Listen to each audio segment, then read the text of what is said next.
주일 3부 예배를 드리는 모든 성도님들을 주님의 이름으로 사랑하고 축복합니다. 몸과 마음을 정돈하셔서 거룩한 예배가 될 수 있도록 협력해 주시기 바랍니다. 다 같이 일어나셔서 모든 영광을 하나님께 찬양하심으로 주일 3부 예배를 살아계신 하나님께 드리겠습니다.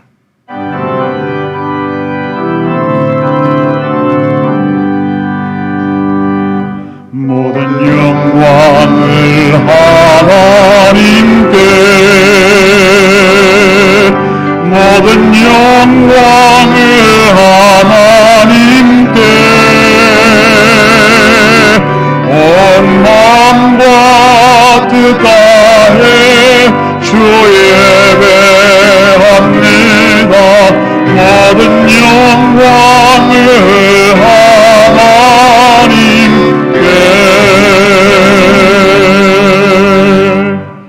하나님은 영이시니 예배하는 자가 영과 진리로 예배할지니라. 아멘.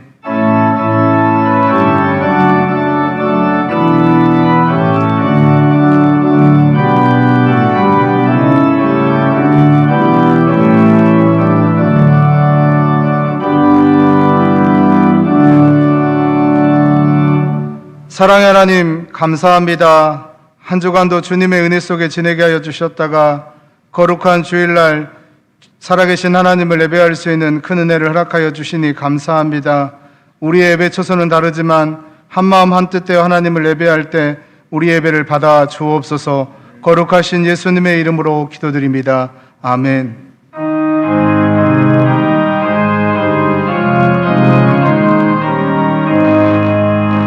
영광의 왕께 경배하며 그 크신 사랑을 찬송하라. 이제부터 영원히 찬양되시니 그 영광의 초를 다 찬송하라. 능력과 은혜 다 찬송하라. 그 옷은 햇빛, 그 짐은 궁창, 그늘의 소리로 주도하시고 폭풍의 날개로 달려가신다. 저 아름답고 놀라운 일이 가득한 이 땅 다 주의 조화, 그 힘찬 명령에 거저 피하니 저 푸른 바다는 옷자락이라. 질그릇 같이 연약한 인생 주를 위하여 늘 강건하리.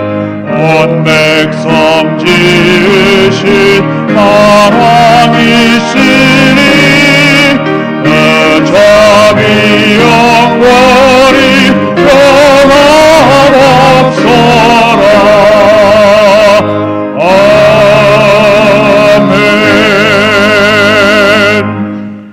찬송하리로다. 주 이스라엘의 하나님이여 그 백성을 돌보사 속량하시며 우리를 위하여 구원의 뿔을 그 종 다윗의 집에 일으키셨으니 이것은 주께서 예로부터 거룩한 선지자의 입으로 말씀하신 바와 같이 우리 원수에게서와 우리를 미워하는 모든 자의 손에서 구원하시는 일이라.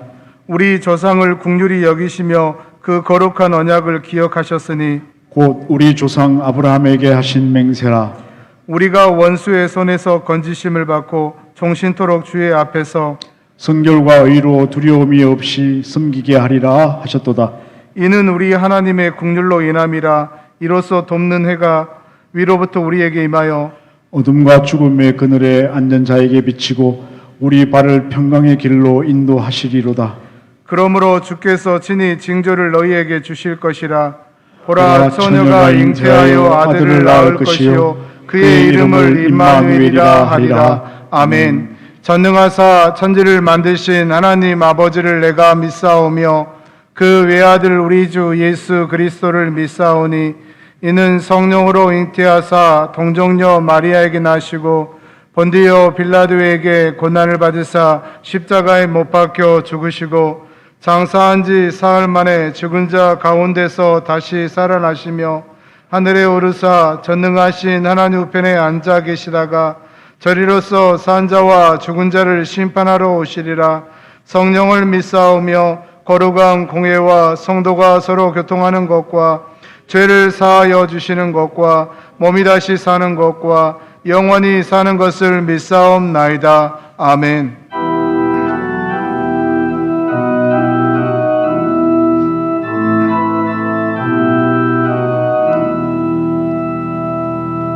동망에서 박사들 귀한 물 가지고 산을 넘고 물을 건너 별 따라왔도다.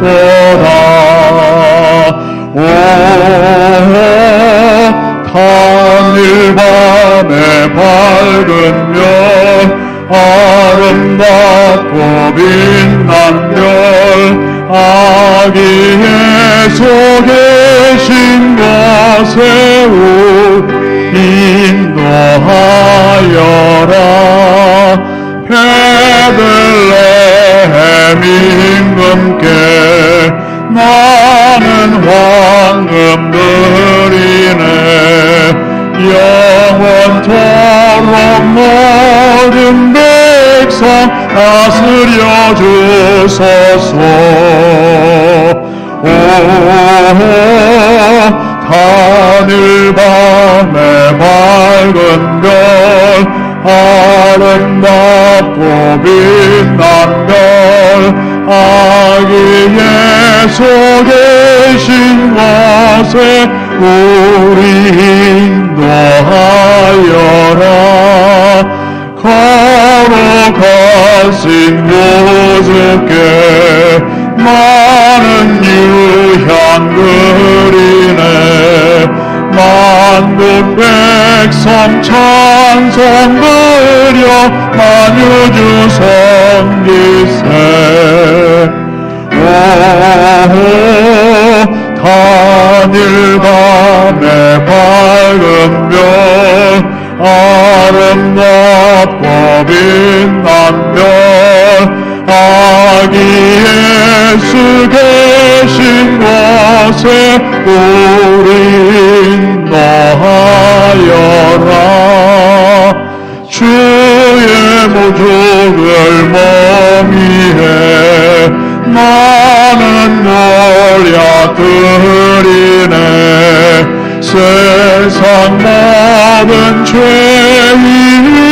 위에 십자가 지셨네. 오 단일 밤의 밝은 별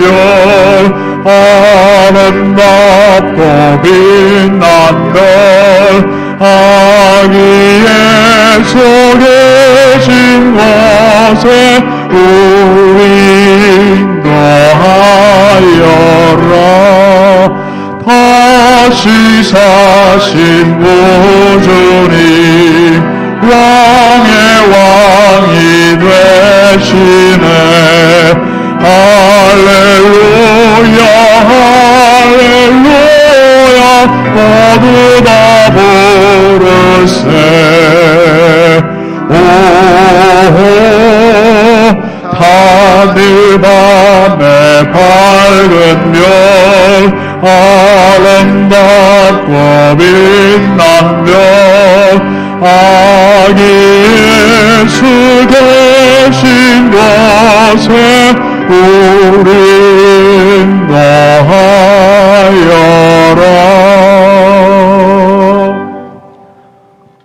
우주 만물의 주인 되시고 생명의 근원 되시며 사랑의 본체이신 하나님 아버지, 영원한 사망에서 고통받을 저희들을 천국 생명으로 구원하고자 사랑의 모습으로 오신 예수님께 깊은 감사를 드리며 찬양과 경배를 드립니다. 크리스마스를 며칠 앞둔 복된 주일 아침 3부 예배에 코로나 확산으로 인하여 자유롭게 예배드리기가 너무 힘든 상황이지만 온 성도님들이 함께 몸과 마음을 단정히 하고 교회와 가정에서 영상 예배를 드립니다. 성삼위일체 하나님 임재하여 주시고 홀로 영광 받아 주시며 주님께만 상달되는 예배되기를 간절히 원합니다. 한 주간의 삶을 돌아보면 연약함으로 알게 모르게 범한 죄들이 있습니다. 주님, 애통하는 마음으로 자복하고 회개하오니 십자가 사랑의 보혈로 용서하여 주옵소서. 이 시간 생명의 말씀을 증거하실 담임 목사님, 성령의 충만함과 영육간의 강건함을 주시고 말씀을 듣는 저희들은 아멘으로 받게 하여 주옵소서. 작금의 시대 상황을 보면 하나님을 온전히 섬기며 믿음을 지키기가 어려운 광풍의 시대입니다. 그러나 영적 지도자이신 담임 목사님에게 지혜를 주셔서 온 성도님들이 동참하는 성경 필사를 행하게 하시니 감사합니다.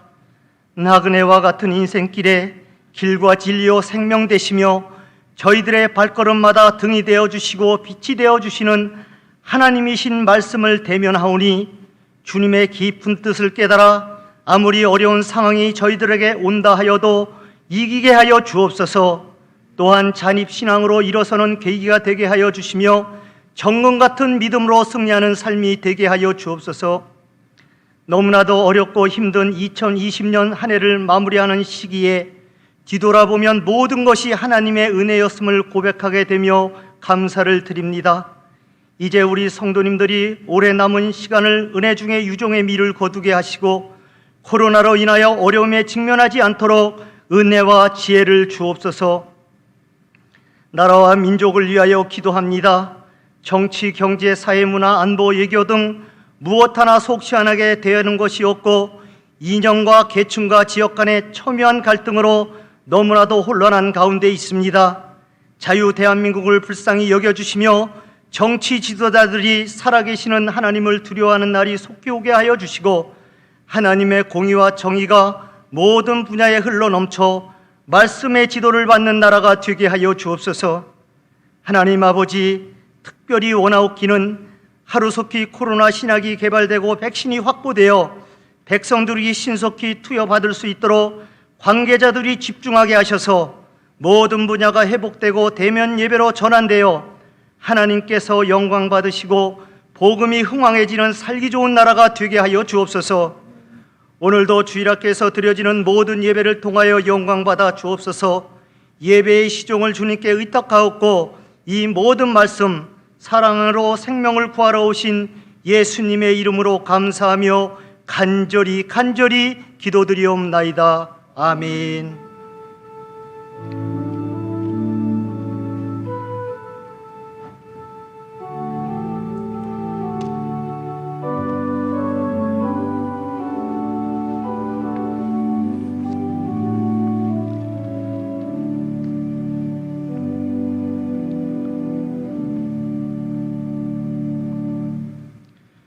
이 시간 우리에게 은혜 주실 하나님의 말씀은 신약성경 마태복음 1장 21절에서 23절까지입니다. 신약성경 1쪽입니다. 마태복음 1장 21절에서 23절까지입니다. 마태복음 1장 21절부터 제가 봉독하겠습니다. 아들을 낳으리니 이름을 예수라 하라. 이는 그가 자기 백성을 그들의 죄에서 구원할 자이심이라 하니라. 이 모든 일이 된 것은 주께서 선지자로 하신 말씀을 이루려 하심이니 이르시되 보라 처녀가 잉태하여 아들을 낳을 것이요 그의 이름은 임마누엘이라 하리라 하셨으니 이를 번역한즉 하나님이 우리와 함께 계시다 함이라. 아멘.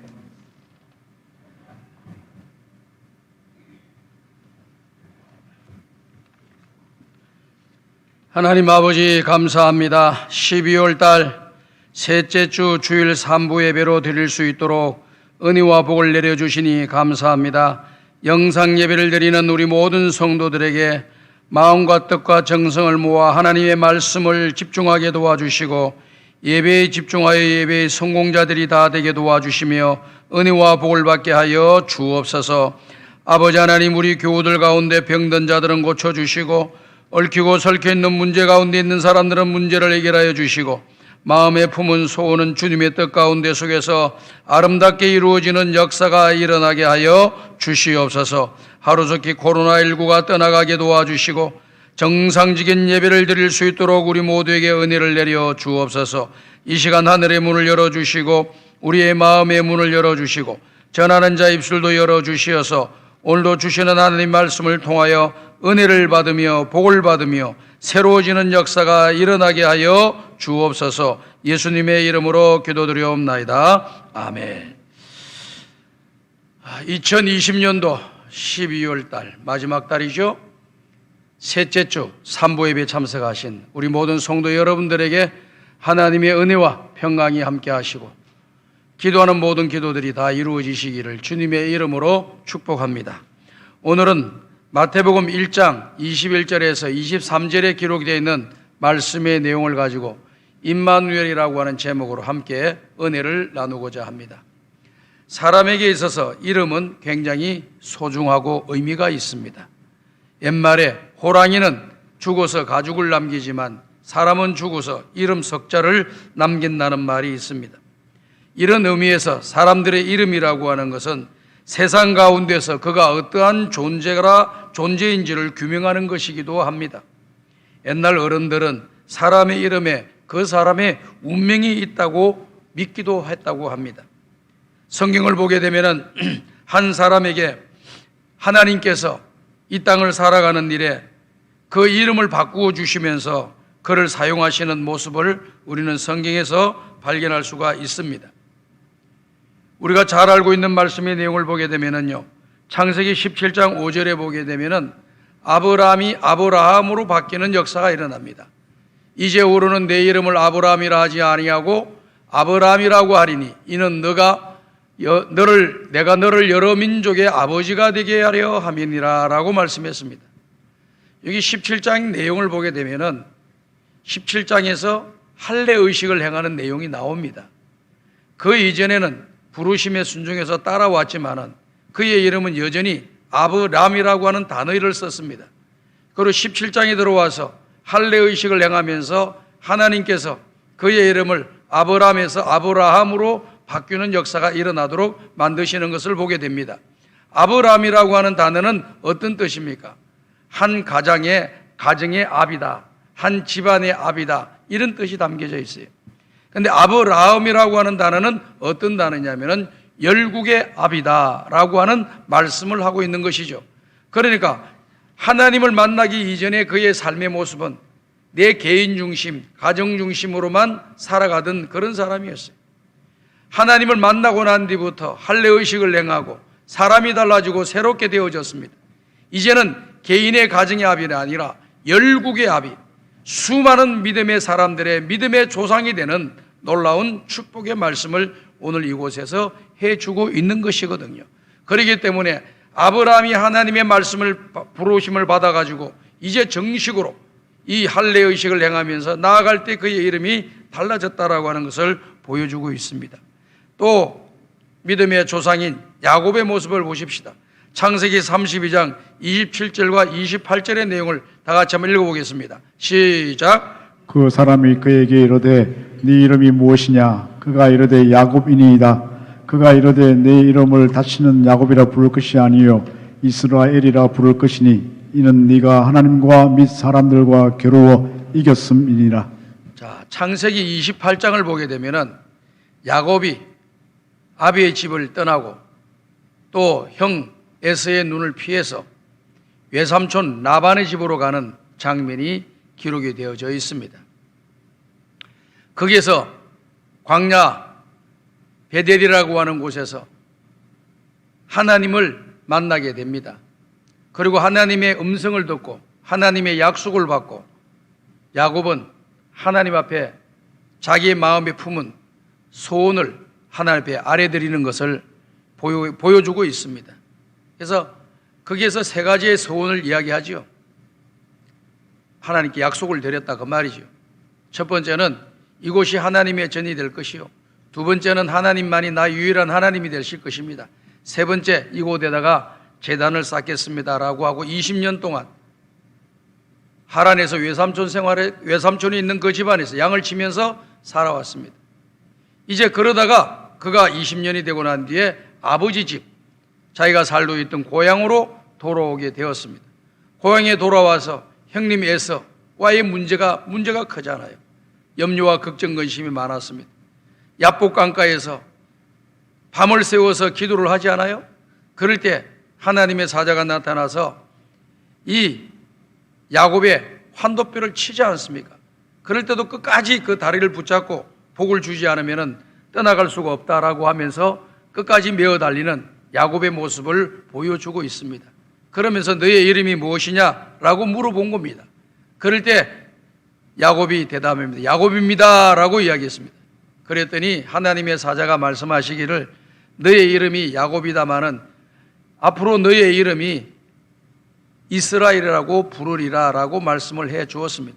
그러면서 마지막 창세기 35장에 가게 되면은 창세기 28장에서 하나님께 약속했던 그 약속을 다 이루는 장면이 나와요. 서원했던 것을 다 갚는 장면이 나옵니다. 그랬더니 하나님께서 그 제사를 받으시고 그에게 나타나서 하시는 말씀이 너의 이름이 야곱이다마는 더 이상 너의 이름을 야곱이라고 부르지 않고 이스라엘이라고 부르리라 라고 말씀하시면서 그때부터 이스라엘이라는 이름이 공식적으로 사용되어지는 것을 우리가 성경에서 보게 됩니다. 그러면 이 베델에 오기 전까지 이 모든 야곱의 그 삶의 과정을 보면은 참 욕심도 많고 거짓말도 잘하고 요령도 잘 피우고 그야말로 인간 냄새가 풍풍 풍기는 그런 사람이었습니다. 그런 방법으로 인간적인 방법으로 살아왔죠. 그런데 이 야복 강가에서 하나님을 만나고 또 베델에서 하나님을 만나고 난 뒤부터 그의 인생이 완전히 달라진 것을 우리가 보게 됩니다. 여러분들이 집에 들어가셔서 창세기 35장 이후에 나와 있는 야곱의 행적을 잘 살펴보게 되면은 야곱에게서 그 이전의 행적이 하나도 보이지 않습니다. 정말 믿음의 조상답게 허물도 없이 또 문제도 없이 잘 이렇게 살아가고 있는 신앙의 길을 걸어가고 하나님을 잘 믿는 모습을 보여주고 있는 것을 우리가 보게 됩니다. 그러나 그 이전에는 허물도 많고 실수도 많고 욕심도 많고 자기 하고 싶은 대로 하고 이런 사람이었습니다. 그런데 하나님 앞에 딱 사로잡히고 붙잡고 난 뒤부터 그의 삶이 달라졌던 것을 우리가 보게 되는 것이죠. 뿐만 아니라 신약 성경도 보게 되면은 요한복음 1장 42절에 보니까 시몬 베드로가 나오는 것을 우리가 보게 되죠. 다 같이 한번 읽어보겠습니다. 시작. 데리고 예수께로 오니 예수께서 보시고 이르시되 네가 요한의 아들 시몬이니 장차 게바라 하리라 하시니라. 게바는 번역하면 베드로라. 자 보십시오. 이제 예수님이 공생의 사역을 시작하면서 이제 안드레가 또 제자들이 다른 분들이 전도를 해가지고 이제 시몬이 요한의 아들 시몬이 이렇게 예수님 앞에 나오게 되었습니다. 예수님 앞에 나왔을 때에 우리 예수님께서 이 시몬의 아들 요한에게 말씀하시는 겁니다. 네 이름이 시몬이지만은 앞으로 내가 너의 이름을 게바라고 부르리라. 게바라를 번역하면은 베드로다라고 하는 그런 말입니다. 그래서 그의 이름이 베드로라고 불려지면서 이제 언제 이 베드로의 모습이 완전히 변합니까? 예수님이 십자가에 죽으시고 부활하시고 난 뒤에 예수님이 베드로를 만나기 전에 이전의 모습은 여전히 자기 생각도 자기 주장도 잘하고 자기 고집대로 자기 마음대로 이렇게 살아왔던 제자였던 것을 우리에게 보여주죠. 그리고 3번 예수님을 모른다고 부인하고 하는 그러한 사람이 되고 말았습니다. 근데 부활하신 예수님이 이 시몬 베드로를 만나고 난 뒤에 뭐라고 말씀하십니까? 내 양을 먹이라, 내 양을 치라라고 말씀하시면서 그에게 새로운 사명을 불어넣어 주면서 그야말로 베드로가 반석과 같은 믿음의 소유자가 되어가지고 남은 인생 하나님 나라와 영광을 위해 생명을 바치고 순교하는 자리에 이르기까지 가면서 주님의 뜻대로 믿음의 길을 걸어간 위대한 사도가 되었다라고 하는 것을 우리가 알게 되죠. 뿐만 아니라 우리가 잘 알고 있는 사도 바울. 사도 바울의 이름이 바울의 이름이 원래부터 바울의 이름이 아닙니다. 바울의 이름이 원래는 사울이라고 하는 인물이었습니다. 예수님을 다메섹 도상에서 만나기 전까지는 자기 인생에 자기가 제일 똑똑한 사람으로 알고 살았습니다. 자기가 잘났고 똑똑하고 열심히 있고 그리고 하고 싶은 대로 한 겁니다. 근데 다메섹에서 예수님 만나고 난 뒤에 그의 이름은 사울이라고 하는 이름은 사라지고 그 이후부터 바울이라고 하는 이름이 되어져서 먹든지 마시든지 무엇을 하든지 하나님 영광 위에 살아가는 전적인 하나님의 사람이 되어 있는 것을 우리가 보게 되고, 마지막 순교하는 자리에까지 복음을 지키며 복음을 전하고 주님을 믿음을 흔들리지 아니하고 사명을 감당하는 이 바울의 모습을 우리는 보게 되지 않습니까? 이 사울이라고 이름은 무슨 뜻입니까? 큰 자라고 하는 뜻이에요. 우리 이름도 보면은 대자가 많이 쓰고 태자가 많이 써 있잖아요. 클 태자예요. 클 대자고. 그러니까 크다는 이름들을 많이들 사람들이 가지고 있어요. 그만큼 사람들이 이렇게 커지고 높아지고 위대해지고 잘 되고자 하는 그런 부모님들의 마음에 의해서, 소망에 의해서 이름을 좋게 다 붙여준 거예요. 근데 어떤 사람은 그 이름대로 되는 사람도 있고 아닌 사람도 많고. 그런데 우리는 이름이 이와 같은 이름으로 되는 것이, 내 이름이 바뀌어졌다고 해서 되는 게 아니에요. 잘 생각해 보십시오. 제가 말씀을 드리는 것을 잘 여러분 귀담아 들으시기 바랍니다. 사울이라고 하는 사람은 큰 자라고 하는 뜻이지만은 결국 예수님 만나고 난 뒤부터 바울이라고 하는 이름을 바꿨어요. 바울이라는 이름은 뜻 안에 뭐가 들어가 있냐면은 작은 자라고 하는 뜻이 들어가 있어요. 예수님 만나기 전에 제가 제일 큰 줄 알았는데, 제가 자기가 제일 잘난 줄 알았는데, 예수님 만나고 보니까 아무것도 아니라는 걸 깨닫게 되었습니다. 자기가 가지고 있는 학식이나 지식이나 이름이나 명성이나 경력이나 열정이나 열심이 예수님 만나고 보더니 아무것도 아닌 것이라고 느껴졌고, 심지어는 그러한 것들이 자기가 하나님 앞에 쓰임받고 또 주님 앞에 믿음의 길을 걸어가는데 걸림돌이 되었다라고 하는 것을 고백하고 있는 것을 우리에게 보여주고 있는 것이죠. 그만큼 예수님 만나고 난 뒤부터 인생이 완전히 달라진 거예요. 하나님 만나고 난 뒤부터 인생이 달라진 거예요. 이렇게 제가 설교를 드렸더니 어떤 분이 찾아왔어요. 목사님, 저희 부모님이 절에 다니면서 제 이름을 불교에서 지어준 이름으로 지어줬는데 지금이라도 이름을 바꿔야 되나요? 이렇게 이야기를 하더라고요. 집사님, 이름 안 바꿔도 괜찮아요. 이름 바꾸는 것이 중요한 것이 아니고 삶이 변했느냐 안 변했느냐, 이게 더 중요합니다. 예수를 믿기 전에 내 삶과 예수를 믿고 난 뒤에 내 삶이 달라졌다면 이름 안 바꾸셔도 그 이름이 너무 가치 있고 의미 있고 중요한 거예요. 이름 바꾸었는데 생활도 달라지지 않고 삶도 달라지지 않으면 바꾼 것 자체가 부끄러운 것이 될 수가 있는 겁니다. 그러니까 이름을 바꾸지 마시고 그냥 쓰시라고 했더니 어떤 분은 이름 바꾼 사람도 있고 어떤 사람은 그냥 가는 분들 계시고 그럽니다. 제가 여러분들의 말씀드리는 이름 바꾸지 마세요. 하나님께서 지어주신 이름 좋은 이름들이니까 그 이름에 걸맞는, 또 그 이름이 걸맞지 않다 할지라도, 이름하고 안 맞다 할지라도 내가 하나님 나라와 영광을 위해서 충성하고 봉사하고 주님의 자녀로서 빛과 소금이 되어서 이 땅에서 멋있게 살아가는 그런 아름다운 모습을, 선한 영향력을 끼치는 모습을 안 믿는 사람들한테 보여줌으로써 하나님의 이름이 높아지는 그런 사람으로 세워지는 것이 더 중요하다라고 하는 것을 여러분들한테 말씀을 드리고 싶습니다. 그래서 이름이 중요한 것이 중요하지만은 이름보다 더 중요한 것은 이름 속에 담겨져 있는 그 의미와 뜻이 더 중요하고 나아가서 변화된 삶의 모습이 더 중요하다라고 하는 사실을 깨달으면서 오늘 저와 여러분들도 신앙의 길을 잘 걸어갈 수 있기를 바랍니다. 저는 그렇게 생각을 해요. 목사이기 때문에 목사라고 하는 단어에 걸맞는 그러한 모습이 나에게 있는가? 또 우리 장로님은 장로님에 대한 그 모습이 나에게 있는가? 권사는 권사에 보시면 이걸 생각하면서 우리 삶을 자꾸 바꾸어 나가는 거예요. 고쳐나가고 내려놓을 것은 내려놓고 버릴 것은 버리고 가져야 될 것은 가지고 해야 될 것은 하고 나가게 되면은 그 이름이 너무나도 하나님 앞에서 아름답게 쓰임받는 역사가 일어나지 않겠습니까? 뿐만 아니라 우리 예수님이 이 땅에 오셨을 때 우리 예수님의 이름을 천사들이 나와서 그 이름을 지어주었어요. 그 이름을 뭐라고 지어줬느냐면은 마태복음 1장 21절에 말씀하고 있습니다. 마태복음 1장 21절에 보게 되면은 다 같이 읽어봅시다. 시작. 아들을 낳으리니 이름을 예수라 하라. 이는 그가 자기 백성을 그들의 죄에서 구원할 자이심이라 하니라. 자, 보십시오. 우리 예수님이 이 땅에 태어날 때 그 예수님은 어떤 분이라고 말씀했습니까? 자기 백성을 그들의 죄에서 구원할 자라고 이야기했습니다. 이 말이 무슨 말이냐면은 구세주라고 하는 겁니다. 우리를 구원하시는 주님이시라고 하는 뜻이에요. 이게 구세주예요. 예수님이라는 단어 안에는 구세주라고 하는 단어가 들어있는 거예요. 그리고 우리가 구세주라고 하는 단어를 볼 때 구약 성경에는 히브리어로는 메시아라고 하는 단어를 쓰죠. 메시아가 단어가 바로 구세주라고 하는 뜻이에요. 그리고 헬라어로 이야기를 한다면은 그리스도라고 하는 겁니다. 그렇기 때문에 그리스도를 말하거나 그 다음에 메시아를 말하거나 구세주를 말하거나 예수님을 말하거나 동일한 뜻과 의미가 가지고 있다라고 하는 것을 우리에게 이야기해 주는데, 그 뜻과 의미의 가장 중심이 뭐냐? 우리를 죄악 가운데 구원하실 구세주이심을 이야기하고 있는 거예요.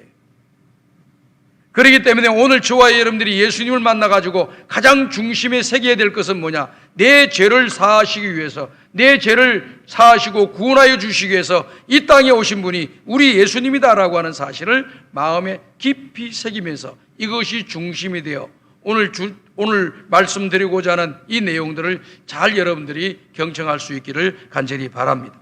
그 다음에 두 번째는요, 몽관이 이름을 마태복음 1장 23절에 있는 말씀을 해주고 계십니다.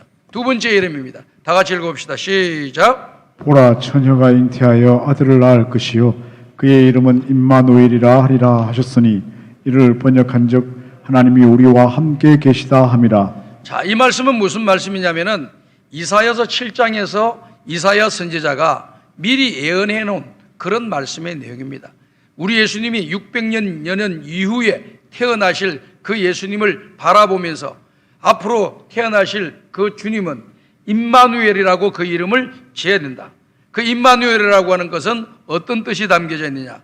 하나님이 우리와 함께 계신다라고 하는 뜻이다라고 하는 내용입니다. 그런데 이 하나님이 우리와 함께 계신다는 말은 무슨 말인가? 하나님이신 그 예수님이 이 땅에 인간의 몸을 입으시고 오신 거예요. 이걸 갖다 인카네이션이라고 이렇게 이야기하죠. 성육신 하셨다라고 이야기합니다. 누가 성육신 하셨다는 겁니까?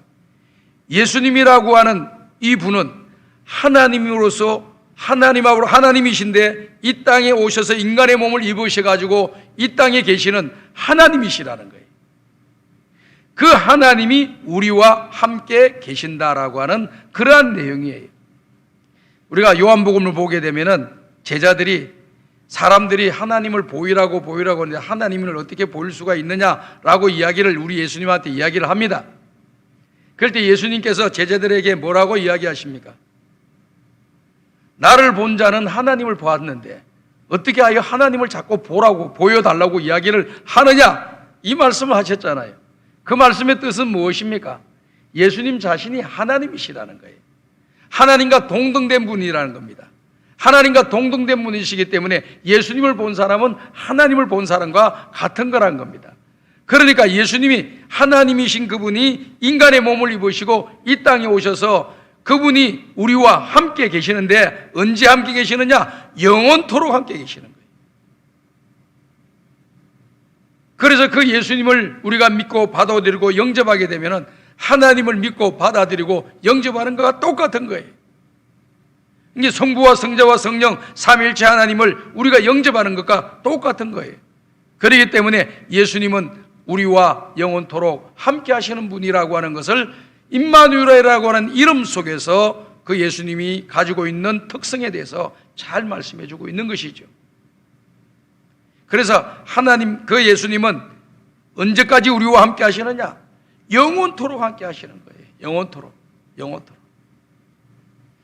사람들이요, 살아가면서요, 나와 함께 하는 사람이 있다라고 하면은 굉장히 행복한 거예요. 근데 어느 누구도 봐도 나와 함께 하는 사람이 없다. 이러면 그때부터 사람은 외로움을 느끼게 되는 거예요. 외로움을 느끼게 되면은 인생을 살아가는데 기쁨도 없고 즐거움도 없고 행복도 없는 겁니다. 근데 사람들의 관계는 다 함께하는 것 같은 것이 보이지만은요, 어떨 때는 이해관계에 따라서 그냥 함께했던 것이 함께하지 않고 헤어지는 이런 일들이 많이 생깁니다. 그런데 우리 하나님이신 예수 그리스도, 성탄절에 오신 우리 예수님은 어떤 분이냐? 저와 여러분들 영원토록 떠나지 않으셔요. 요한복음 14장에 보게 되면은 내가 또 다른 보혜사를 너에게 보내주겠다라고 말씀하시면서 그 보혜사는 영원토록 너와 함께 할 것이다. 그리고 28장에서 마태복음 28장에서는 세상 끝날까지 내가 너와 함께 하겠다 이렇게 약속을 해 주셨잖아요. 임마누엘이라고 하는 단어가 어제도 함께 해 주셨고 지금도 함께 해 주시고 앞으로도 함께 해 주시고 죽어서 영원한 하나님 나라에 들어가서도 거기에서도 하나님이 나와 함께 하신다는 사실을 우리 성광의 가족들이 믿으시기를 주의 이름으로 축복합니다. 그 하나님 나와 함께 하시. 그러니까 우리가 인간적으로 살아갈 때 좀 외로움이 있다, 힘든 것이 있다 할 때도 그 주님, 나와 함께 하시는 주님을 항상 생각하면서 그 주님이 나의 힘이 되어 주시고 그 주님이 나의 편이 되어 주시고 그 주님이 나를 지켜 주시고 보호해 주시는 주님이라는 것을 여러분들이 믿으셔야 됩니다. 다윗이요, 전쟁을 많이 치르잖아요. 전쟁을 많이 치르다 보니까 적하고 공격을 받고 또 공격을 한 것을 또 물리치기도 하고 막 그랬어요. 그러다 보니까 생사의 기로에 섰을 때가 많이 있었습니다. 그런 경험들을 많이 했습니다. 그때마다 하나님이 도와주셔가지고 그 위기를 극복하도록 하나님이 은혜를 내려주신 거거든요. 그가 쓴 시편의 내용을 쭉 보게 되게 되면은 이런 내용이 있습니다. 천만인이 나를 둘러 진친다 할지라도 나는 두려워하지 아니하고 오히려 안연하리로다. 하나님은 내 편이시니라. 이렇게 이야기했습니다. 하나님이 자기의 편이 되어주면은 10,000명이 둘러싸서 나를 죽이려고 해도 하나님이 그 10,000명을 다 물리쳐 주신다는 겁니다. 이런 믿음을 가지시니까 그 마음에 어떤 마음이 생겼어요? 평안한 마음이 생겼다는 것입니다. 사랑하는 여러분, 영원토록 나와 함께 하시는 주님이 바로 우리 예수님이세요. 그 예수님과 함께 영원토록 믿음의 길을 걸어가고 그 하나님 영광을 위해 살아가는 우리 성광의 가족들이 되기를 간절히 바랍니다. 그리고 이제 구약 성경을 보게 되면은 이사야서 9장에 보게 되면은 앞으로 오실 예수님에 대해서 어떤 이름을 가지고 있느냐라고 하는 것을 또 설명해 주고 계셔요. 제가 언급을 드리는 지금 이 모든 내용은 예수님에 대한 구약 성경이나 신약 성경에 언급되어 있는 예수님의 이름에 대해서 다 언급을 하는 겁니다.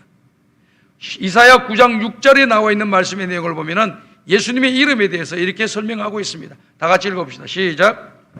한 아기가 우리에게 낳고 한 아들을 우리에게 주신 바 되었는데 그의 어깨에는 정사를 메었고 그의 이름은 기묘자라 모사라 전능하신 하나님이라 영존하시는 아버지라 평강의 왕이라 할 것임이니라. 자, 여기에 보면 9장 6절에 처음 시작되는 부분이 한 아기가 우리에서 낳고 한 아들을 우리에게 주신 바 되었다라고 하는 이런 단어입니다. 이런 문장이에요. 요 단어, 낳았다라고 하는 단어와 한 아기라고 하는 단어, 한 아들이라고 하는 단어는 아무에게나 적용시키는 것이 아니고 원문의 내용을 보게 되면은 바로 우리를 구원하러 이 땅에 오신 우리 예수님에게만 유일하게 쓰는 단어예요. 그러니까 여기서 한 아기가 우리에게 낳았다라고 하는 말은 이 세상에 있는 많은 아기 중에 어느 한 아기가 낳았다 그런 뜻이 아니에요. 우리를 구원하실 메시아 그분이 낳았다 그런 뜻입니다. 그리고 그분이 낳는데 그분의 이름은 네 가지로 나와 있어요. 첫 번째는 기묘자라 모사라고 하는 단어입니다. 이게 다 붙어 있는 겁니다. 기묘자라 모사라 띄어져 있는 것 같지만 붙어 있는 거예요. 위대하다, 그리고 또 우리에게 상담하는 상담자다, 이렇게 되는 겁니다. 이게 위대한 상담자다 이런 뜻이에요. 예수님의 이름이 위대한 상담자예요. 자, 우리가 상담을 할 때 언제 상담을 하러 가나요? 나에게 문제가 있을 때, 어떤 일을 해결하지 못할 때 그게 전문가에게 찾아가서 내 깝깝해 있고 답답해 있고 잘 모르고 어렵다고 생각하고 힘들다고 하는 것을 내놓는 거예요.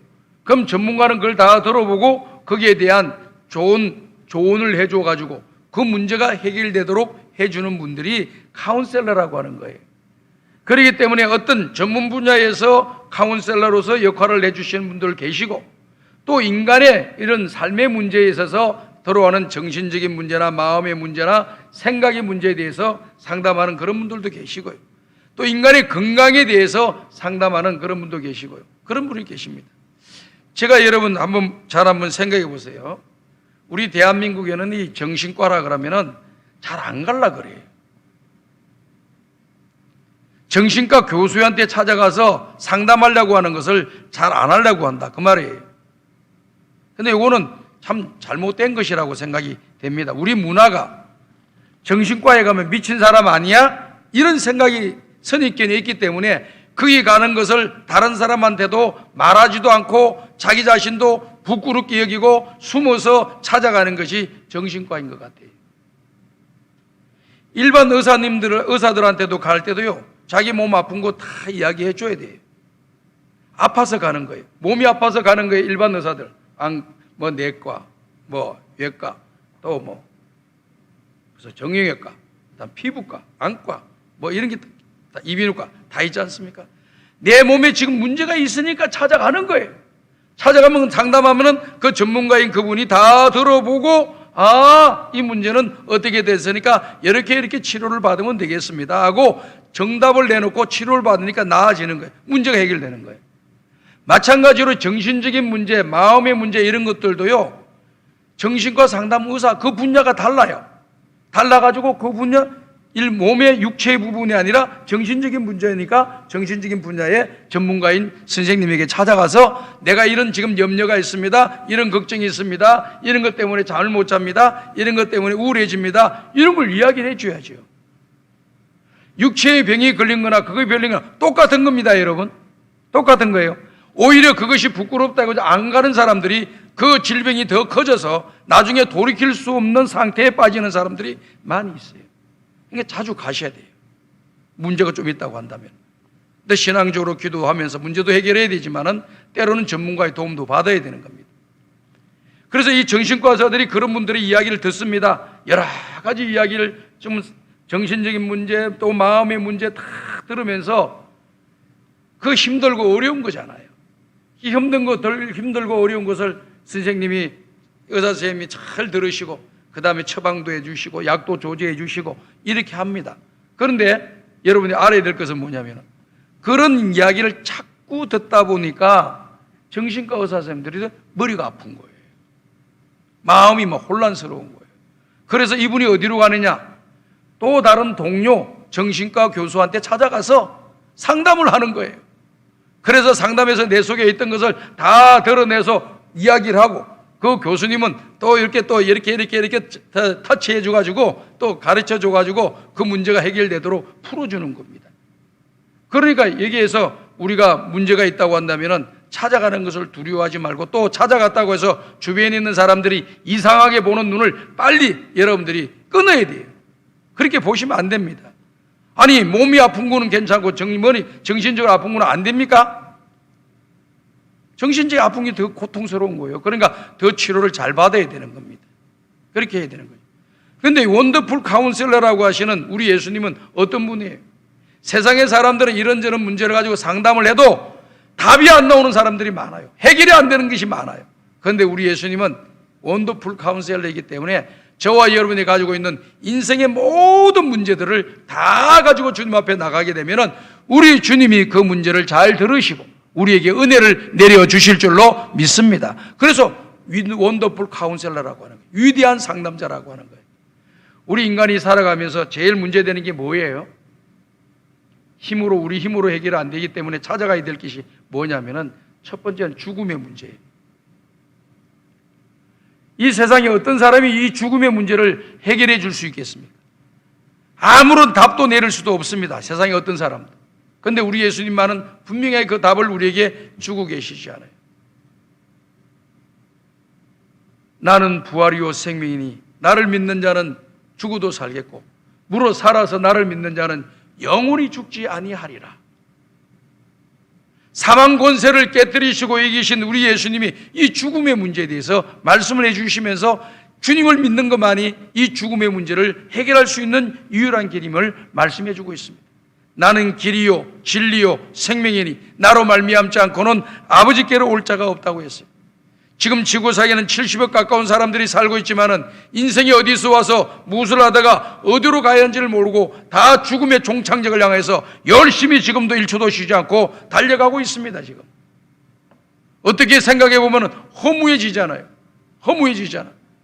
이렇게 내가 죽으려고 또 죽음의 길을 향하여 달려가고 있는 것인가? 이렇게 생각하니까 죽음의 허무의 문제도 사람들이 해결해 줄 수가 없어요. 이게 죽음은 기다리고 있으니까. 죽음과 허무라고 하는 것이 우리 인생을 굉장히 힘들게 하는 거예요. 젊을 때는 죽음이라는 것에 대해서, 허무라는 것에 대해서 잘 몰라요. 나이가 점점 들다 보면 죽음에 대한 두려움이 우리 마음속에 찾아오게 됩니다. 맨 처음에는 어르신들이 돌아가시고, 할머니, 할아버지 돌아가시고, 그 다음에 아버지, 어머니 돌아가시고, 그리고 자기는 건강하니까 좀 오래 살고 죽는다는 말은 뭐 들어서 인지는 하고 있지만은, 생각은 하고 있지만 내가 바로 죽을 거라고 생각하는 사람은 거의 없습니다. 지금 건강하니까 오래오래 살 거라고 생각합니다. 그런데 어느 날 갑자기 보니까 내 가까운 가족들이 돌아가, 가까운 친구들이 돌아가, 가까운 후배들이 이 세상을 떠났다는 장례식을 치르고 또 장례식에 참여를 하다 보면은, 아, 나도 이 생명이 그렇게 오래 가는 것이 아니구나라고 하는 것을 느끼게 되는 거예요. 그러다가 어느 날 갑자기 아픈 것이라도 하나 생기면은 이게 또 문제가 또 확 생기시면서 그런 마음이 더 찾아오는 거예요. 뭐 암에 걸렸다든지, 뭐 불치병에 걸렸다든지, 이러면은 당장 사람이 생각하는 것이 그 다음에 죽음의 문제를 또 생각하는 거예요. 그런데 그 문제가 해결되지 않고 살다가, 고통당하다가, 힘들게 살다가 죽어버리세요. 죽어버리게 되면은 얼마나 불쌍합니까? 그런데 오늘 저와 여러분들은요, 하나님께서 말씀으로 미리 우리에게 해주셔가지고 우리가 마음의 준비를 다 했잖아요. 우리가 살아도 주를 위해 살고 죽어도 주를 위해 죽나니 사나 죽으나 우리가 주의 것이로다. 다시 말씀을 드리면, 주님 살려주시면 주의 일 하다가 이 땅에 살고, 부르시면 천국 가는 것이 우리 예수 믿는 사람의 생사관입니다. 이해가 되시면 아멘 하시기 바랍니다. 생사관이 너무 좋잖아요. 이런 걸 가르쳐주는 데가 없어요. 살려주시면 주의 일 하고 부르시면 천국 가는 거예요. 그러니까 살고 죽는 문제에 대해서 모든 문제가 해결됐어요. 예수님을 믿으면 영원히 사는 거예요. 우리가 이 땅에 살다가 죽으면 그것으로 끝나는 것이 아니고 영적인 세계가 있잖아요. 하나님 나라가 있고 지옥이 있습니다. 어떤 사람이 이 땅에 살다가 죽어가지고 첫 번째 죽음 죽었는데 두 번째는 영원한 죽음의 길로 걸어가는 사람들이 있잖아요. 얼마나 불행합니까? 그런데 예수 믿는 사람은 첫 번째 죽음을 경험하고 난 뒤에, 첫 번째 관문을 통과하고 난 뒤에 영원히 사는 길을 걸어갈 수 있는 축복을 주셨기 때문에 죽음의 문제도 우리에게는 그렇게 세상 사람들처럼 못 감당할 그런 내용이 아니라고 하는 것을 우리에게 잘 가르쳐 주고 계시죠. 근데 어떤 분들은요, 죽음의 마지막 순간에는요, 또 하나님을 찬송 부르면서 가시는 그런 분들도 많이 계셔요. 또 찬송을 부를 힘이 없으면 주변에 있는 가족들한테 찬송을 불러달라. 하늘 가는 밝은 길이 내 앞에 있으니 불러달라고 하면서 조용히 임종하시는 그런 분들도 계셔요. 하늘에 대한 소망이 있기 때문에 그런 역사가 일어나는 것이거든요. 그 모든 문제를 해결해 주실 분이 바로 우리 예수님이세요. 죄의 문제도 해결해 주시고 우리 인간이 해결할 수 없는 죽음의 문제도, 허무의 문제도 다 해결해 주시고 영원한 소망의 문제도 우리에게 다 해결해 주셨어요. 예수를 우리가 믿을 때 복 받은 게 너무 많은 거예요. 아이, 죽음의 문제가 해결되었습니다. 허무의 문제가 해결되었습니다. 죄의 문제가 되겠습니다. 소망의 문제가 해결되었습니다. 오늘 저와 여러분들은 영원한 소망을 소유한 줄로 믿습니다. 그러니 얼마나 감사합니다. 예수님이 오셔서 이런 거 우리에게 주신 거예요. 그래서 우리 예수님에게 나가면은 다 이 모든 일이 상담이 되어지고 역사가 일어나는 것입니다. 수고하고 무거운 짐을 진 자들아 다 내게로 오라. 내가 너희를 쉬게 하리라. 너희는 마음에 근심하지 말라. 하나님을 믿으니 또 나를 믿어라 말씀하시면서 예수님에게 오는 자들은 다 하나님이 책임져 주신다. 우리가 그 주님의 말씀에 경청하고 그 주님의 말씀에 순종할 마음만 가지고 가기만 하면 기적이 일어나고 역사가 일어나고 변화가 일어나고 놀라운 은혜와 복을 받는 역사가 일어나게 될 줄로 믿습니다. 그러니까 우리가 주님 앞에 나가시네. 이 영원한 카운셀러이신 우리 예수님에게 나가야 돼. 내 문제를 가지고 다른 사람한테 이야기를 해도 해결이 안 될 경우가 많아요. 그러나 우리 주님 앞에 가지고 나가면은 해결이 되는 역사가 일어나요. 주님을 만날 때 이런 역사가 일어날 줄로 믿습니다. 두 번째 이름은 뭐냐면은 전능하신 하나님입니다. 전능하신 하나님, Almighty God, 전능하신 하나님. 우리 예수님은 어떤 분이냐? 천지 만물을 만드신 분이세요. 인간의 생사복을 주장하시는 분이세요. 하나님과 동등하신 분입니다. 모든 고난을 다 갖고 계신 분이세요. 그렇기 때문에 우리 주님 앞에 갈 때 못할 게 없어요. 우리가 예수님의 행적을 잘 보십시오. 사복음서에 나오는 우리 예수님의 행적을 보게 되면은 전능하신 하나님의 모습을 우리가 많이 발견할 수가 있어요. 그리고 특별히 요한복음을 보게 되면은 요한복음은 예수님은 우리의 하나님이심을 증거하는 책이잖아요. 말씀이잖아요. 복음서잖아요. 거기에는 기적들이 많이 기록되어 있어요. 다른 세 복음서에 기록되어 있는 기적의 내용보다 요한복음에 기록되어 있는 기적의 내용이 훨씬 많이 기록되어 있다는 것을 보여주고 있습니다. 초자연적인 역사들을 보여주고 있습니다. 어떤 걸 보여주었습니까? 죽은 자를 살리는 역사도 일어났지요. 그리고 오병이어의 기적도 발휘해 주셨죠. 그리고 바람과 바다를 잔잔케 하는 풍랑을 잔잔케 만드시는 우리 예수님을 보게 됩니다.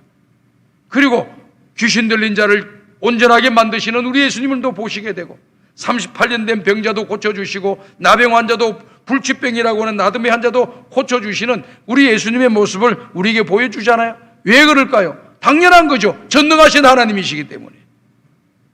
오늘 저와 여러분들의 문제를 주님 앞에 갖고 나가게 되면 전능하신 하나님이 저와 여러분들에게 은혜를 내려 주실 줄로 믿습니다. 새 힘을 우리에게 공급해 주시는 거죠. 오직 여호와를 앙망하는 자에게는 새 힘을 주신다고 했습니다. 여러분들이 답답하고 칼칼하고 힘들고 어려울 때 하나님 바라보고 예수님 바라보게 되면 하나님이 여러분들에게 힘을 공급해 주실 줄로 믿습니다. 여기에서 새 힘이라고 하는 것은 우리가 가지고 있는 힘을 말하는 게 아니에요. 우리 인간이 가지고 있는 힘을 말하는 것이 아닙니다. 새 힘이라고 하는 것은 하나님이 우리에게 주시는 힘이에요. 하나님이 주시는 힘을 우리가 공급받으면 나도 이기고 죄악도 이기고 세상도 이기는 승리자가 일어나고 초자연적인 역사도 일어나고 기적이 일어나고 놀라운 일들이 일어나게 될 줄로 믿습니다. 그래서 문제를 두고 이길 수 있게 만들어 주시고 문제를 제거해 주시기도 하고 어느 모양으로든지 하나님께서 새 힘 주셔서 승리하도록 저와 여러분들에게 은혜를 내려주시는 전능하신 하나님이라고 하는 것을 우리가 믿어야 됩니다. 우리 예수님이 이런 능력을 가지시고 우리에게 말씀해 주시고 우리에게 찾아와 주신 겁니다. 그 다음에 세 번째를 보게 되면 영존하시는 아버지라고 말씀했습니다. 영존하시는 아버지, everlasting Father. 영원토록 우리와 함께 하시는 그 주님이시에요.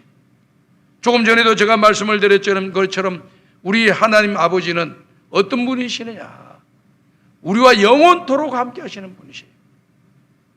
아버지라고 하는 단어를 쓸 때 어떤 의미가 있습니까? 첫 번째, 나에게 생명을 주신 분이 아버지시에요. 두 번째, 내 생명을 보호하고 나를 지켜주시고 보호해 주시고 인도해 주시는 분이, 좋은 것을 주시는 분이, 사랑해 주시는 분이 아버지시에요. 아버지. 이 아버지가 얼마나 단어가 좋아요. 전 세계 종교를 다 봐도요, 그 종교의 소위 말해서 신이라고 하는 그 대상자를 가리켜서 아버지라고 부르는 그런 종교는 하나도 없습니다. 오직 유일하게 기독교만 하나님을 아버지라고 부르는. 유교를 보세요. 불교를 보세요. 힌두교를 보세요. 뭐 다른 종교를 다 보십시오. 그게 불교를 본다고 하더라도 자기들이 믿는 그 신을 아버지라고 부르지를 않아요. 그런데 우리 기독교만은 하나님 아버지라고 부르요. 그만큼 우리에게 사랑으로 와다가 오시고 그만큼 자비와 긍휼이 풍성하시고 그만큼 아버지처럼 우리를 지켜주시고 보호해 주시고 사랑해 주시는 분이라고 하는 것을 우리에게 이야기해 주고 있는 것입니다. 그분이 영원토록 우리와 함께 하신다는 거예요. 너무나도 좋잖아요. 영원토록 우리와 함께 하시는 거예요. 히브리서 13장 8절을 보게 되면 예수 그리스도는 어제나 오늘이나 영원토록 동일하다고 했습니다. 다 같이 한번 읽어봅시다. 시작. 예수 그리스도는 어제나 오늘이나 영원토록 동일하시니라. 과거에도 우리에게 은혜를 주신 하나님, 지금도 은혜를 주시고 앞으로도 은혜를 주시고 과거에도 함께해 주신 그 하나님, 지금도 함께해 주시고 앞으로도 함께해 주시고 천국에 가서도 함께해 주시고 과거에도 사랑을 베풀어 주신 그 주님, 지금도 사랑을 베풀어 주시고 앞으로도 사랑 베풀어 주시고 영원토록 사랑을 주실 분이 우리 예수님이시에요. 그 예수님을 떠나서 우리가 어디에서 행복을 찾으며 어디에서 가치를 찾으며 어디에서 우리의 존재의 의미를 찾아낼 수가 있겠습니까? 그 주님과 함께 할 때만이 우리 인생이 가치 있어요. 어떤 상황이 내가 있다 할지라도 우리 한 사람 한 사람은 존귀한 자가 되는 거예요. 그분이 나의 아버지이시기 때문에 그렇습니다. 그 아버지는 나를 지켜주시고 보호해 주시고 나와 함께 해주시고 나에게 사랑을 주시고 내 생명을 이렇게 지켜주시는 좋으신 분이죠. 근데 지켜주시되 어떻게 지켜주십니까? 졸지도 아니하시고 주무시지도 아니하시고 지켜주신다는 거예요. 너의 출입을 지금부터 영원토록 내가 지켜주신다는 겁니다. 하나님이 지켜주신다는 겁니다. 낮의 해와 밤의 달이 해하지 못하도록 나를 지켜주신다는 거예요. 이걸 지켜주시기 위해서 우리 예수님이 땅에 오신 거예요. 이렇게 좋으신 예수님을 환영하고 구주로 영접하고 마음속 깊이 모시고 그 주님과 함께 교제하면서 살아가는 우리 성광의 가족들이 되기를 간절히 바랍니다. 마지막입니다. 마지막 말씀은 우리 오실 메시아 예수님의 이름은 평강의 왕이라 이렇게 기록이 되어져 있습니다. 평강의 왕이다. 우리 예수님 우리에게 평강을 주시러 오셨어요. 우리에게 평안과 평화, 평강 같은 어근이 이 모든 것을 우리에게 주시기 위해서 이 땅에 오신 거예요. 평안이 없는 이 세상 속에, 평화가 없는 이 세상 속에, 평강이 없는 이 세상 속에 진정한 평안을 우리에게 주시려고 이 땅에 오신 거예요.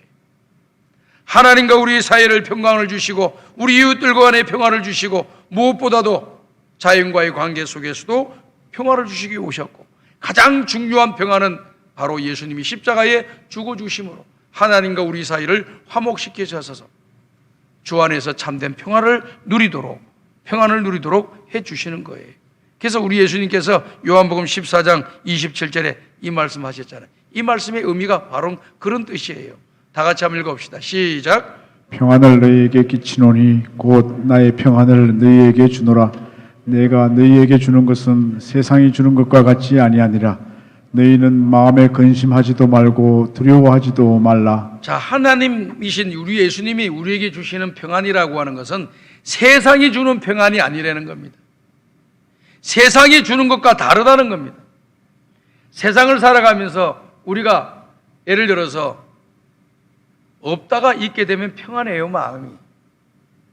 안 되던 일이 되게 되면 마음이 평안합니다. 그런데 세상에 주는 그런 평안들은 특징이 하나가 있는데 오래 가지 못한다라고 하는 것이 특징이에요. 제가 우리 성도님들을 가만히 보면은 소원들이 다 있어요. 뭐라고 이야기한 줄 아세요? 목사님, 우리 아들 대학만 들어가면 내가 소원이 없겠습니다. 내 마음이 기쁘고 즐겁고 행복할 것 같습니다. 대학 들어가서요.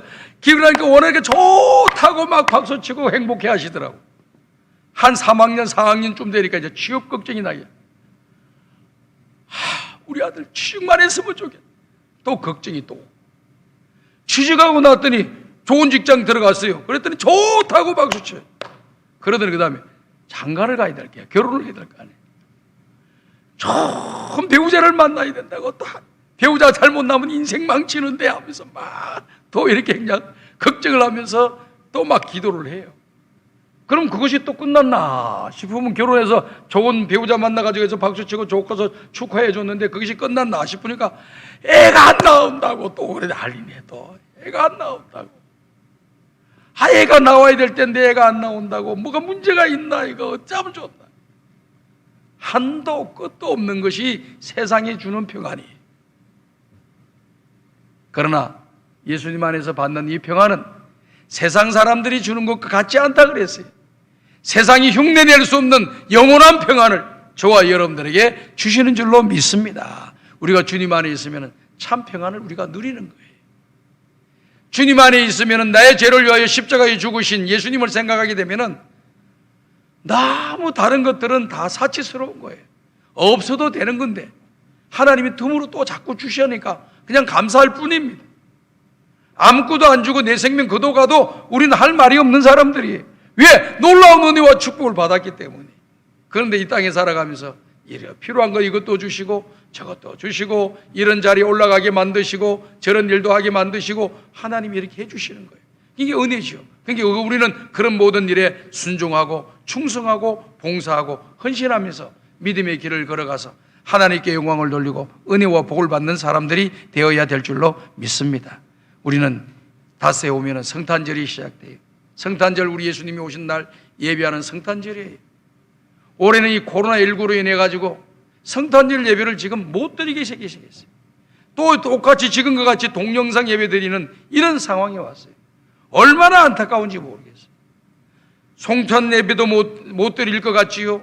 그 다음에 송구영신 예배 2020년도를 마감하고 2021년도를 새롭게 출발하는 첫 번째 시간에 하나님과 예배 드리면서 출발을 해야 되는데 이것도 지금 제대로 드릴지 못 드릴지 참 안타까운 마음이 큽니다. 그러나 여러분, 마음으로는 우리 주님을 잘 믿음으로 영접하셔야 됩니다. 그리고 그 주님 모시고 그 주님께 감사하고 찬송하고 영광을 돌리는 우리 성광의 가족들이 다 되셔서 코로나19가 빨리 떠나가고 정상적인 예배가 회복되는 그 은혜가 우리 모두에게 임하기를 주님의 이름으로 축복합니다. 기도하겠습니다. 하나님 아버지, 감사합니다. 오늘도 말씀을 통하여 깨닫게 도와주심을 감사드립니다.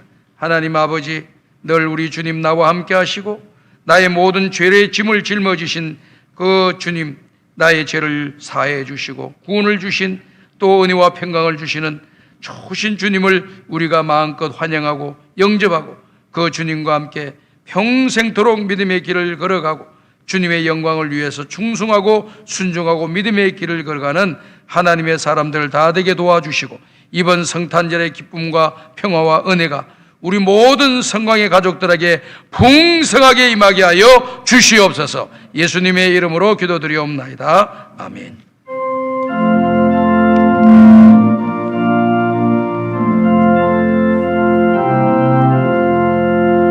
천지에 있는 이름 중 귀하고 높은 이름 주 나시기 전 지으신 구주의 이름 예수 주 앞에 내가 엎드려 그 이름 찬송함은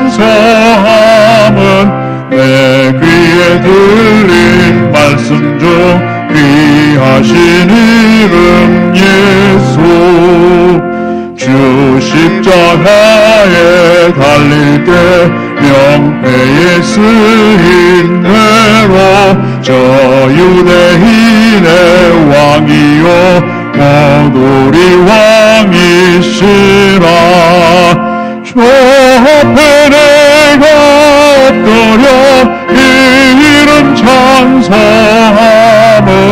내 귀에 들린 말씀 중 귀하신 이름 예수 지금도 살아계셔서 언제나 하시는 일 나 같은 죄인 부르사 참 소망 주시도다 주 앞에 내가 엎드려 그 이름 찬송함은 내 귀에 들린 말씀 중 귀하신 이름 예수 주 예수께서 영원히 어제나 오늘이나 그 이름으로 우리의 참 복을 내리신다 주 앞에 내가 엎드려 그 이름 찬송함은 내 귀에 들린 말씀 중 귀하신 이름 예수 아멘. 하나님 아버지, 감사합니다. 오늘도 주의 전에 나오면서 마음과 뜻과 정성을 모아 하나님 앞에 11조의 드리며 성교와 장학금을 드립니다. 바친 손길들에게 은혜를 내려주시고 이 물질이 쓰여지는 곳에 하나님 나라가 확장되어지며 죽어가는 영혼이 살려지며 천국의 일꾼이 키워지며 우리 주변에 있는 많은 사람들에게 기쁨과 즐거움과 소망을 주는 아름다운 예물이 되게 하여 주시옵소서. 또 주의 전에 나오면서 감사의 물을 드립니다. 범사에 감사합니다. 기도응답 주셔서 감사합니다. 또 생일을 맞이하여 감사합니다. 장례를 잘 치르게 하신 하나님께 감사합니다. 이 모양 저 모양으로 앞에 감사의 물을 드립니다. 모든 감사의 조건에 복을 더하여 주시고 더 감사할 일들이 많아지고 더 하나님께 영광 돌릴 일들이 많아지도록 은혜를 내려주시며 우리 성광의 가족 식구들에게 은혜를 내려주셔서 항상 감사할 일들이 많아지는 복을 받게 하여 주옵소서. 예수님의 이름으로 축복하며 기도하옵나이다. 아멘.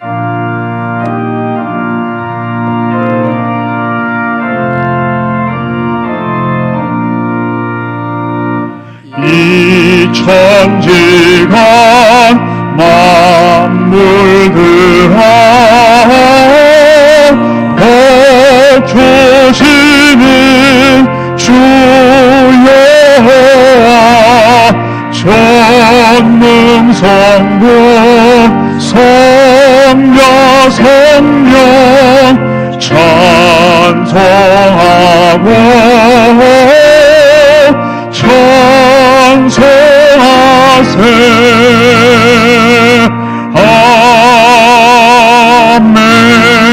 아멘. 우리 구주 예수 그리스도의 은혜와 독생자 위아들도 아낌없이 우리에게 보내주시어 구원을 주시는 하나님 아버지의 무한하신 사랑하심과 성령님의 감화감동 인도교통 충만하신 은총이 나와 영원히 함께 하시고 우리를 죄악 가운데 구원하여 주시고 하늘의 소망으로 참된 평강으로 우리에게 찾아오시는 그 주님을 환영하며 끝까지 하나님을 바라보며 믿음의 길을 걸어가기를 원하는 우리 모든 성도들 머리 위에 이제로부터 영원토록 함께 있을지어다. 아멘.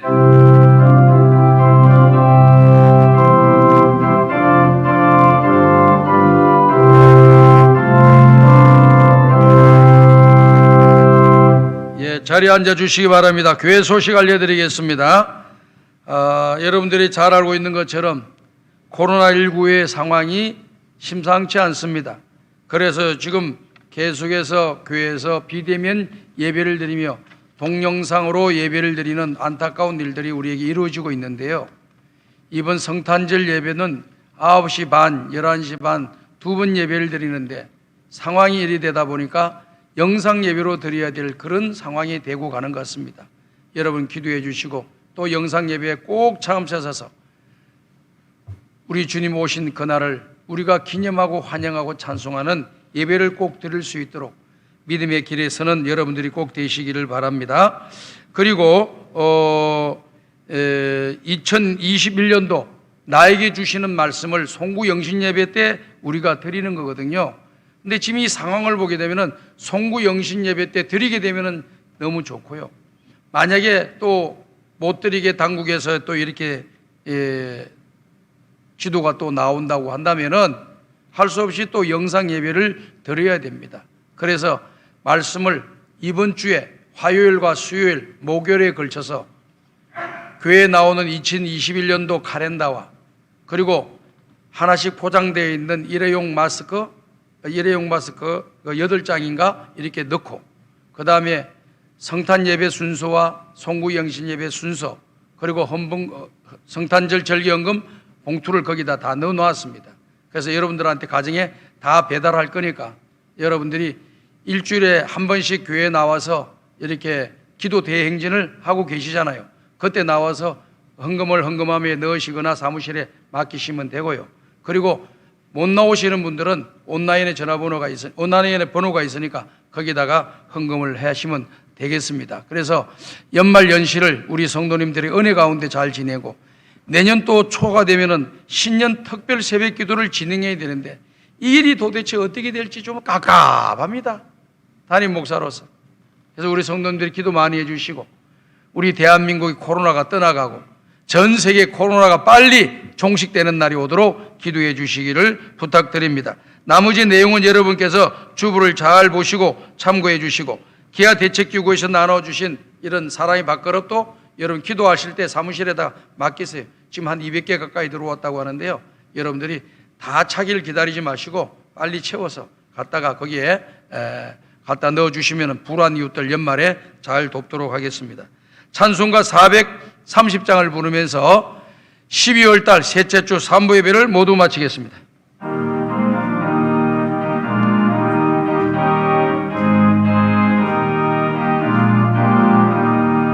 주와 같이 길 걷는 것 즐거운 일 아닌가. 우리 주님 걸어가신 발자취를 밟겠네. 한 걸음 한 걸음 주 예수와 함께 날마다 날마다